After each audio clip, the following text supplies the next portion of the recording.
Sveiki, čia Žalgirio krepšinio akademijos patarimai. Šiandien jums parodysime, kaip daryti taisyklingai pritūpimus, angliškai vadiname squat. Tai jeigu norite treniruoti didįjį šlaunies raumenį, jūs turite daryti pečių plotyje ir truputį remtis priekinę kojos dalim.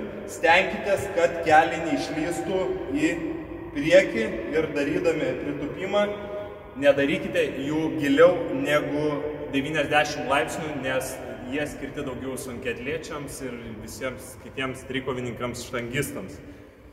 Tai pritūpimas būtų štai toks, palaikykite nugarą. Jeigu norėtumėt daryti daugiau akcentuoti sėdmens darbą, tai tada darykite daugiau plačiau kojas, truputį pasvirusias iš šonų pėdas ir stenkitės, kad keliai eitų tiesiai su pėda.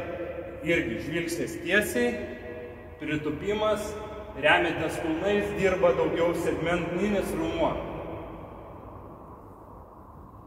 Tai jau žinote, kaip daryti taisyklingai pritūpimus, tai darykite techniškai ir užauginkite galingus raumenis.